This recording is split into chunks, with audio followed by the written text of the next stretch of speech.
Dana White, the president of the UFC and one of the most recognizable figures in combat sports, is facing heavy criticism after his recent boxing event failed to live up to expectations.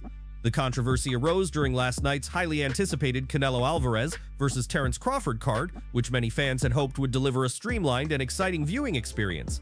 Instead, the event was marred by long delays, unnecessary filler segments, and entertainment that left much of the audience frustrated.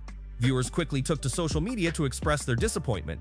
Delays between fights were stretched out by extended interviews, random commercial breaks, and even live musical performances that many felt had no place in a fight card. Fans argued that the drawn-out format disrupted the flow of the event and took away from the action they had paid to see. Adding fuel to the fire, members of the MMA community dug up an old clip of Dana White from November 2024, where he had harshly criticized boxing organizations for these exact same issues. In that clip, White mocked boxing promotions for running excessively long shows filled with commentary and unnecessary entertainment. He contrasted that with his vision of fast-paced fight-first events. "We go boom, boom, boom, boom, and all the fights roll all night," he had said at the time. "All talk's done. You don't need to see Rosie Perez breaking down fights. You just keep the action moving." Fans were quick to point out the hypocrisy. On social media, many accused White of failing to live up to his own promises. One fan highlighted how the four-fight main card, which began at 9 p.m. Eastern, had dragged on for more than 3 hours with only 2 fights completed by 12:23 a.m. Another complained that there were stretches of 20 to 30 minutes between bouts, calling the pacing absolute trash. Even more damning was the sentiment that White had ignored his own audience. One fan wrote, "Let me be very clear. No one, and I mean no one, has ever asked for concerts in between fights. No one has ever become a boxing fan because they wanted to see an artist perform 2 songs during a fight card. We tune in to watch the fights, not the music." Many echoed this sentiment, arguing that the inclusion of musical acts only added unnecessary cost and wasted valuable time. Others mocked White's claim that he was going to fix boxing by cutting out filler and speeding up broadcasts. Instead, fans reported wading through commercials, sponsored segments, and promotional pieces about Saudi Arabia's growing role in boxing, all while fights remained delayed. For many, the entire event became an example of the same problems Dana White once vowed to eliminate.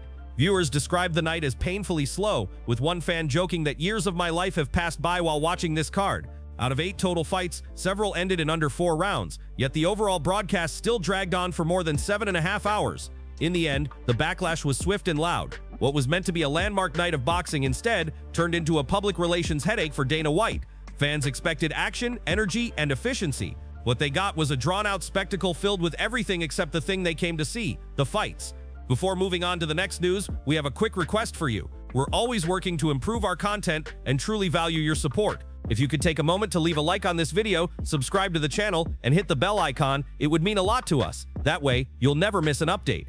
Move on to another news. Michael "Venom" Page has always been a fighter who thrives on defying expectations, and his UFC run so far is proving no different. The English striker, who made the jump from Bellator to the UFC in 2024, now believes that his surprising success has thrown a wrench into the promotion's plans for his career trajectory. When Page entered the UFC, the widespread belief was that he would make his mark in the welterweight division. With a professional record of 21-2 and a reputation as one of Bellator's most entertaining and dynamic welterweights, Page was seen as a valuable signing who could add star power to the roster. UFC executives appeared to envision him as a marketable fighter who could test younger prospects while drawing fan interest with his flashy fighting style and strong brand identity. Page's debut seemed to support this narrative. He earned a win over veteran Kevin Holland, immediately showing that his unorthodox striking could translate well inside the octagon. However, his second UFC bout saw him matched up against rising star Ian Machado Gary. Page lost that fight via unanimous decision, and many assumed he would settle into the role of a high-profile gatekeeper in the welterweight division.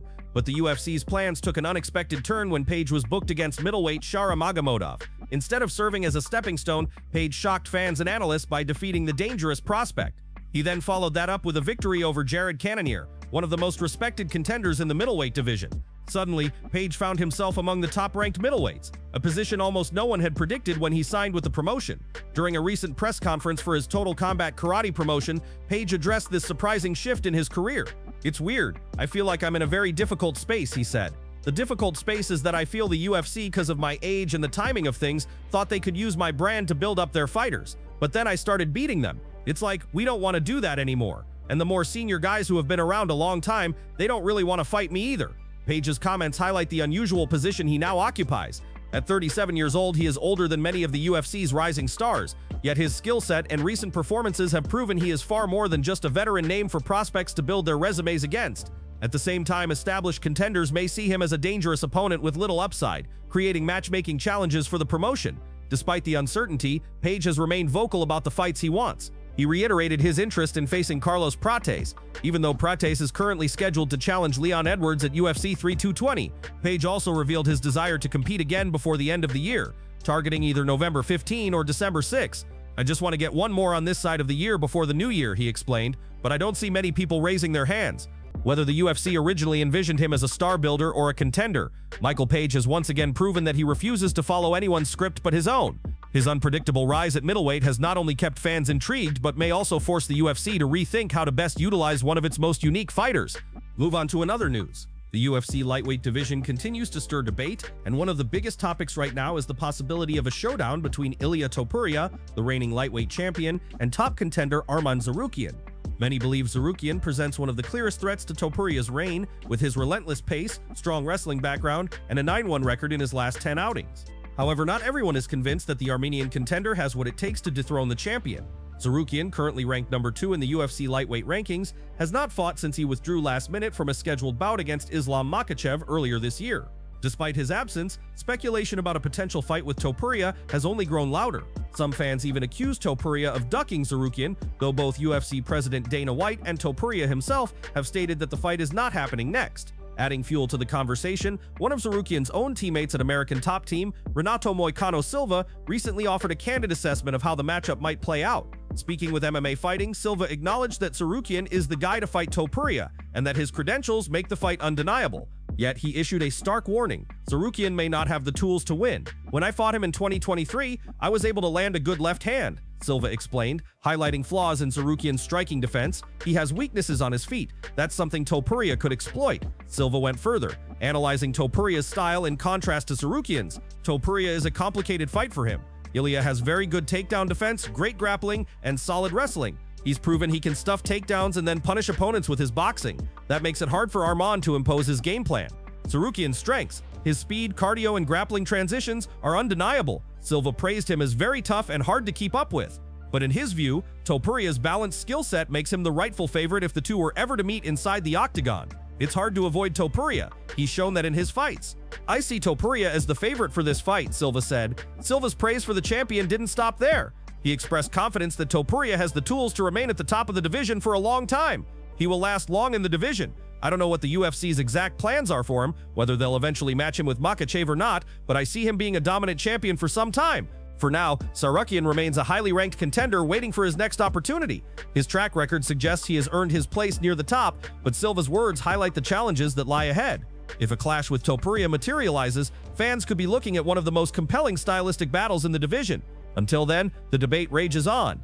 Is Tsarukyan truly the man to dethrone Ilia Topuria, or will the champion continue to prove why he is regarded as one of the most well-rounded fighters in the world today? Move on to another news. Diego Lopes delivered another electrifying performance at Noche UFC, solidifying his position as one of the most dangerous contenders in the featherweight division. While a title shot isn't immediately on the horizon, his latest victory ensured that his name remains firmly in the mix for future championship opportunities. Lopes headlined the event against Gene Silva in what turned out to be a thrilling back-and-forth battle. Early in the first round, Lopes capitalized on a poorly timed spinning kick from Silva, taking the fight to the ground and punishing him with heavy ground and pound. For a moment, it appeared as if Lopes would cruise to a dominant finish, but Silva proved resilient, storming back in the second round with powerful strikes that put Lopes in danger. However, Lopes turned the tide in spectacular fashion. As Silva pressed forward, Lopes landed a devastating spinning elbow that sent his opponent crashing to the canvas. The referee quickly stepped in, halting the bout and awarding Lopes a statement victory. The fight didn't end without some drama, though. After the stoppage, Lopes exchanged heated words with Silva's corner, and tensions escalated when Silva himself took a swing at Lopes from behind. Fortunately, cooler heads prevailed before things spiraled further.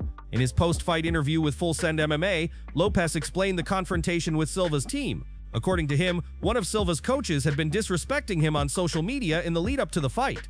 "If it was a fighter, I wouldn't care, but when it's a coach, that's different," Lopes said. He clarified that it wasn't Silva's head coach Pablo, whom he respects, but another individual who had repeatedly made disparaging remarks online.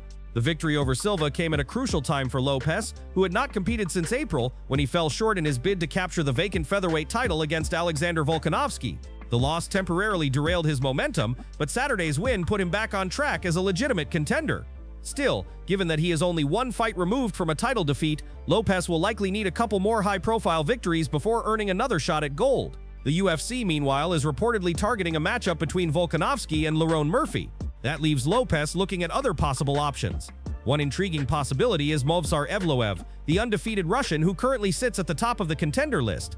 Evloev was scheduled to fight Aaron Pico last month but withdrew due to injury. A bout between Lopes and Evloev would not only be a fan-friendly clash of styles, but could also serve as a title eliminator. Another option is Yair Rodriguez, who hasn't fought since April, when he outpointed Patricio Pitbull Freire. Ranked third in the division, Rodriguez remains one of the division's most established names and would provide Lopes with a high-profile opportunity. When asked directly by Daniel Cormier about who he wants next, Lopes refrained from calling out a specific opponent, keeping his options open. What's clear, however, is that he wants to stay active and secure another fight before year's end. As for Jean Silva, the loss snapped a 13-fight winning streak and cost him momentum after climbing to number 10 in the rankings. Despite the setback, Silva remains an exciting fighter whose aggressive style will guarantee him more big opportunities inside the octagon. For Lopes, the path to the title may not be immediate, but with performances like Saturday night's, it's only a matter of time before his name resurfaces in championship conversations. Move on to another news. The UFC continues to deliver a wave of updates, with major fight announcements, roster changes, and high-profile names making headlines.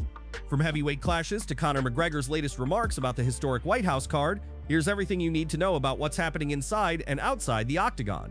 Sergey Spivak vs. Shamil Gaziev, set for Qatar. Chosen Advisory Management Agency officially announced that heavyweights Sergey Spivak and Shamil Gaziev are scheduled to collide on November 22nd in Qatar.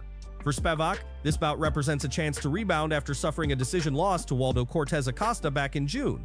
Once considered one of the division's most promising talents, Spivak has struggled recently, posting a 2-3 record in his last 5 outings. Gaziev, on the other hand, enters the matchup with momentum. He is riding a 2-fight win streak, including a stoppage victory over Thomas Peterson in February. That run followed a setback against Jason Rosen in March 2024. With both men eager to solidify their position in the heavyweight rankings, their clash in Qatar promises to be pivotal for their careers. McGregor pushes for White House fight. The buzz around the UFC's upcoming historic White House event in 2026 continues to grow, with Conor McGregor firmly planting himself in the conversation. Speaking with journalist Adam Glynn, McGregor insisted he would headline the card, saying, "That's my event. What better stage than the White House lawn? I'm ecstatic, motivated, and ready to do what I do best." Interestingly, McGregor even hinted that he would be willing to fight earlier if the card were moved forward to April. Despite only competing once since 2021 and being plagued by outside-the-cage controversies, McGregor remains a major draw. Dana White has not dismissed the possibility of his participation, stating in a recent interview that while the card won't be finalized until February, if it all plays out, Conor could be on it. White, however, tempered expectations regarding Jon Jones, remarking that there's a 1 in a billion chance the heavyweight champion competes at the White House card. UFC roster shuffles. The UFC's roster also saw notable changes this week. According to reports from Sherdog's Tom Feely, fighters Austin Hubbard, Mahesh Bhordi, Marina Moroz, and Preston Parsons are no longer listed on the promotion's active roster. All 4 competitors were coming off losses, and in the cases of Moroz and Parsons, inactivity likely played a role as well. This news comes on the heels of John Morgan's earlier report that longtime UFC veterans such as Nick Diaz, Ryan Hall, Ali Aquinta, and Joe Lauzon were removed from the pool of fighters eligible for rankings consideration. Despite this, they still appear on UFC.com as active. Arman Tsarukyan's grappling return. Lightweight contender Arman Tsarukyan also made headlines, though not for an MMA fight. The surging lightweight will face former UFC star Benson Henderson in a professional grappling contest on September 19th at an ACBJJ event in Moscow.